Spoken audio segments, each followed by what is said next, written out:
Sir हा call ना आपण रेकॉर्ड करतोय. तुमच्याकडे ओके. माहिती आहे. ओके. मित्रांनो आपल्यासोबत आहे जयदत्त क्षीरसागर सर. सध्या पवित्र पोर्टल शिक्षक भरती अंतर्गत आम्ही जे काम करतोय त्याच्या संदर्भातलं महत्त्वाचं अपडेट ते आपल्या सोबत शेअर करत आहेत. आणि त्यांनी या जागेंचा आकडा काढण्यासाठी बऱ्याच दिवसापासून पूर्ण शिवनिटी फाउंडेशनची आमची टीम जरी काम करत असली तरी स्वतः यांनी याच्यामध्ये लक्ष देऊन आज तुमच्या आमच्यासाठी जे काही निगेटिव्हिटी पसरवली आहे WhatsAppच्या माध्यमातून, Telegram युनिव्हर्सिटी, YouTube युनिव्हर्सिटीच्या माध्यमातून, ती कमी व्हावी आणि तुम्हाला नोकरी नक्कीच मिळणार आहे, ही शाश्वती मिळावी याच्यासाठी सर सोबत आहेत, कॉलवरती आहेत आणि हा कॉल आपण रेकॉर्ड करतोय. नमस्कार सर. नमस्कार मॅडम. सर आपण आहे ना. सर ऐका ना सर, हं, एकच मला बोल. सांगायचं होतं. तुम्ही कार्याध्यक्ष म्हणून शिवनिटी फाउंडेशन सोबत काम करत आहात. आतापर्यंत आंदोलनामध्ये तुम्ही अगदी दादा भुसेंच्या भेटीपासून त्यांच्याशी जो काही वाद घातला, की जागा यायला हव्या त्याच्यासाठी आणि पहिल्यापासून तर आपण सक्रिय सगळीकडेच आहोत. आपलं WhatsApp, Telegram सर्वांपर्यंत पोहोचलं आहेच. तर फक्त एक सांगा, की तुम्ही हे सकारात्मक आम्हाला बातमी देणार आहात, की नकारात्मक देणार आहात? ते पहिल्यांदा सांगा. नाही, बातमी नक्कीच सकारात्मक आहे. हं, एका हं. जिल्ह्याची प्रवर्गनिहाय आपल्याकडे माहिती आलेली आहे रिक्त ओके, जागांची. ओके. हां. आणि तो जिल्हा पेसा क्षेत्रांतर्गत येतो. ओके. हं. सर तर असं हं. आहे, की म्हणजे आता हे पेसाच्या जागा भरतील त्याच्या संदर्भातला 11 फेब्रुवारी 2026चा जी-आर सुद्धा आहे. पण म्हणजे त्याच्यामध्ये पण आहेच, की बरं आम्हाला हां. घेणार का? ओपनमधल्या कुणाला घेणार? पेसा म्हटलं, की अजून 10 प्रश्न येतात. 17 एप्रिलचा आपण 17 मार्चचा जी-आर पाहतोय, आयुक्तांचं जे परिपत्रक पाहतोय त्याच्यानुसार पेसा क्षेत्रातली जी संच मान्यता ती पूर्ण करायला सांगितलंय. रोस्टर तपासणी पूर्ण करायला सांगितलेली आहे. परंतु तुम्ही जो हं. आत्ता महत्त्वाची गोष्ट जे कॉलच्या अगोदर सुद्धा आमच्यासोबत सांगितलेलं आहे. म्हणून मला असं वाटलं, की हा कॉलच रेकॉर्ड करावा. कारण बरेच हो. लोक आहेत, निराश झालेले आहेत. बऱ्याच हो. WhatsApp युनिव्हर्सिटीमध्ये असं पसरलेलं आहे, की जागाच येणार नाही, डिसेंबरपर्यंत भरतीच होणार नाही.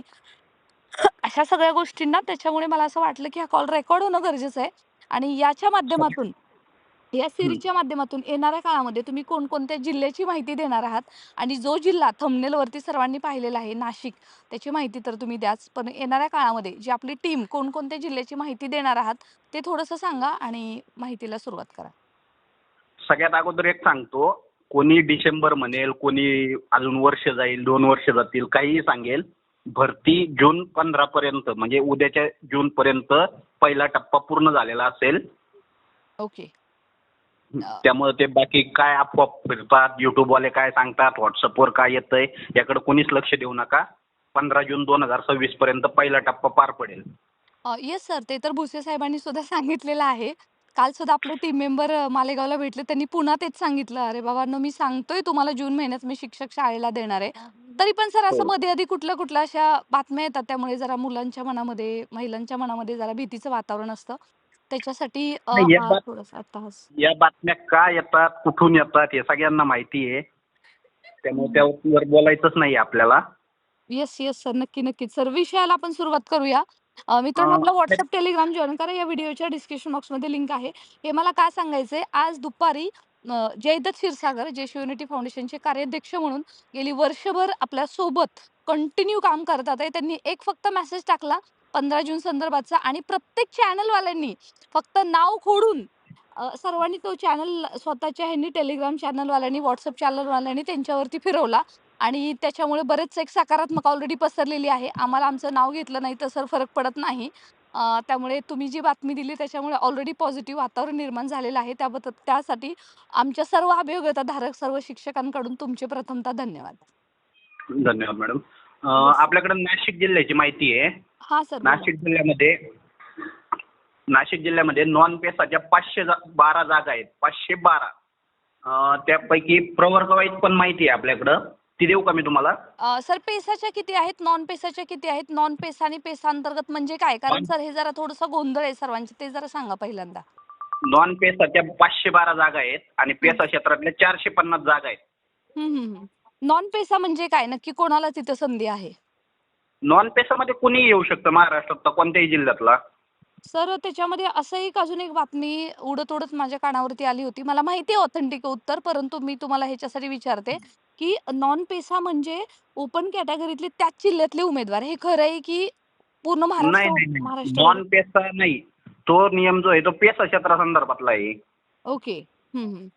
पेसा क्षेत्र वेगळं आणि नॉन पेसा क्षेत्र वेगळं. सर नॉन पेसा क्षेत्र म्हणजे इतर महाराष्ट्रातल्या जिल्ह्यांसारखंच.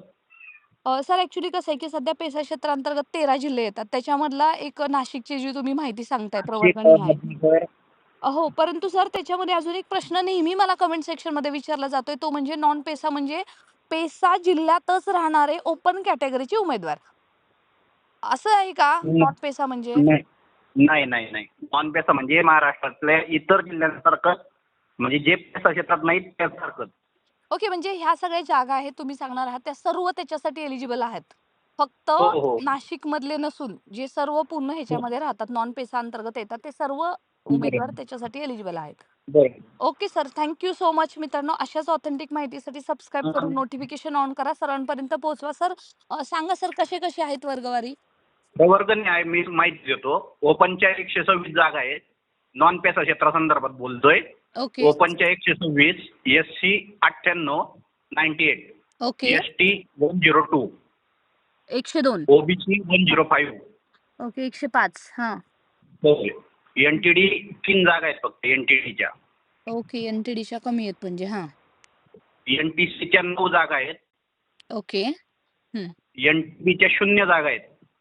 एन-टी-बी लिटरली 0? नॉन हो, पेसामध्ये? 0 जागा आहेत एनटीबी. ओके. हां. ईडब्ल्यूएसच्या 18 जागा आहेत. 18 आहेत. ओके. हां. एससीबीसी 28 आहेत. ओके. हां, हां, हां. एसबीसी 13 जागा आहेत. एस-बी-सी. आणि विजेच्या 10 जागा आहेत. ओके, 10 जागा आहेत. अशा एकूण 512 जागा आहेत नॉन पेसा क्षेत्रातल्या नाशिक जिल्हा. Okay. Thank so much PESA sir. क्षेत्रामधील नाशिक जिल्ह्यातल्या जागा 450 पेक्षा अधिक आहेत. 450चा आकडा आपल्याकडे अधिक होत आलेला आहे. ओके, म्हणजे 450 पेक्षा अधिक आहेत, ज्यात पेसा क्षेत्रातले जे उमेदवार आहेत त्यांना त्या मिळतील, जे तिथं काम करतात आहे. हो, नक्कीच. नाही सर, त्याच्यामध्ये सुद्धा असं आहे, की काही लोकं तिथं कंत्राटी पद्धतीने नाही, आहेत. काय काय झालंय माहितीये का, पेसा क्षेत्रात निर्णय आहे हं. आणि सर लोक थोडा आवाज पण कट जे होतोय. काही शासन हं, हं, हं. बोला ना सर, आवाज थोडासा ब्लर होतोय, कट होतोय म्हणून.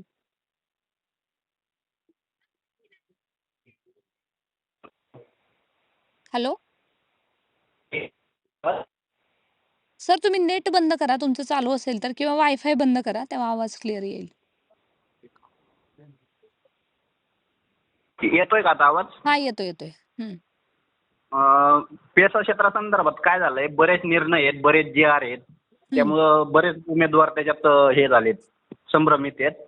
पण शासन योग्य निर्णय घेईल, त्याच्यात कोणावर अन्याय होणार नाहीये. हं. ओके. नक्कीच. पण सर तेच की म्हणजे आता पेसा क्षेत्रांतर्गत बघूयात आता आपला तो विषय नाहीये. सध्या आपण जागेचा बोलतोय या व्हिडिओमध्ये. पण किती आहेत पेसा अंतर्गत सध्या? पेसा अंतर्गत 450 नाशिक जिल्हा. नाशिक जिल्हा. वॉव! दॅट्स अ ग्रेट ना, म्हणजे पेसा अंतर्गत एवढे जिल्हे आहेत त्याच्या संदर्भात नाशिकमध्येच एवढ्या चांगल्या जागा आहेत म्हणजे चांगलीच हो, गुड न्यूज असेल. हो. एवढ्या जागा सर पोर्टलला दिल्या जातील की म्हणजे त्याच्यातून काही आणि कपात? यापैकी 80% भरतीचा नियम आहे ना आपला. हां. ओके. हं. नाही सर 80% भरतीचा नियम आहे.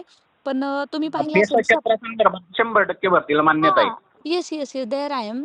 कारण पेसा क्षेत्रामध्ये 100% आहे. पण हो, आयुक्तांचं 17 मार्च 2026चं लेटर आहे. त्याच्यामध्ये 100% पदं पोर्टलवरती अपलोड करायला सांगितलेत.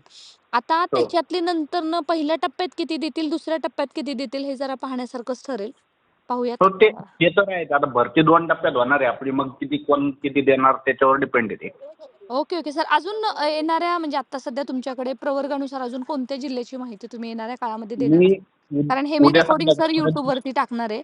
म्हणजे जेणेकरून मी लोकांना उद्या संध्याकाळपर्यंत तुम्हाला अहिल्यानगर, हं, त्यानंतर धुळे, बीड हं. आणि यवतमाळ. यवतमाळ आज संध्याकाळी जरी आली तरी देईल किंवा उद्या संध्याकाळपर्यंत मी या पण सर जिल्ह्यांची तुम्हाला माहिती देतो. सध्या सुट्ट्या आहेत की सुट्ट्याची पण कामं चालू आहेत तुमच्या माहितीनुसार? हो. ओके.